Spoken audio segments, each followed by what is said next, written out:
रसगुल्ले की जड़। एक बार की बात है, राजा कृष्णदेवराय के दरबार में ईरान का व्यापारी आया।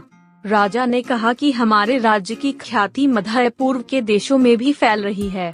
यह व्यापारी अब शाही मेहमान है, इसकी मेहमान नवाजी में किसी प्रकार की कमी नहीं रहनी चाहिए। व्यापारी को पूरे राज्य में घुमाया गया, उसको शाही पकवान खिलाए गए। रसोइया व्यापारी के लिए एक बर्तन में रसगुल्ले लेकर आया। वह व्यापारी से बोला कि राजा ने यह मिठाई आपको खासकर देने को बोला है, इसलिए मैंने बड़ी मेहनत से आपके लिए इसको बनाया है। व्यापारी बोला कि मुझे इसको खाने की कोई इच्छा नहीं है, तुम मुझको इसकी असलियत बताओ तभी मैं इसको खाऊंगा। रसोइया इस बात पर हैरान रह गया और राजा को जाकर उसने यह बात बताई कि व्यापारी रसगुल्ले की असलियत जानना चाहता था। राजा ने कहा कि वह हमारा शाही मेहमान है, इसलिए वह जो भी पूछ रहा है वह उसको बताना होगा। कल मैं दरबार में सभी से इसके बारे में पूछूंगा।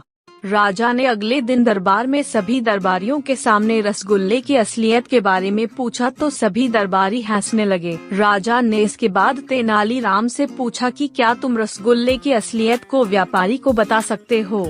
तेनालीराम ने कहा कि वह रसगुल्ले की असलियत को बता सकता है, इसके लिए मुझे चांदी की कटोरी और एक चाकू चाहिए। राजा ने कहा कि तुमको जो चाहिए वह तुमको मिलेगा, लेकिन तुम इसकी असलियत बताओ। अगले दिन दरबार में तेनालीराम चांदी के कटोरे को मखमल के कपड़े से ढककर लाया। उसने व्यापारी के सामने मखमल का कपड़ा हटाकर कहा कि यह है रसगुल्ले की असलियत। व्यापारी उसको बड़े ही मजे से खाने लगा। जब राजा ने देखा तो उसमें गन्ने के कटे हुए टुकड़े थे। राजा बोले, तेनालीराम तुमने रसगुल्ले की असलियत कहकर व्यापारी को गन्ने के टुकड़े खिला दिए।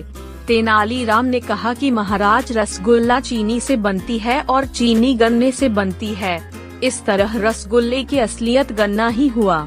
उसकी यह बात सुनकर राजा बहुत खुश हुए और तेनालीराम की प्रशंसा की और व्यापारी को भी अपने सवाल का जवाब मिल चुका था।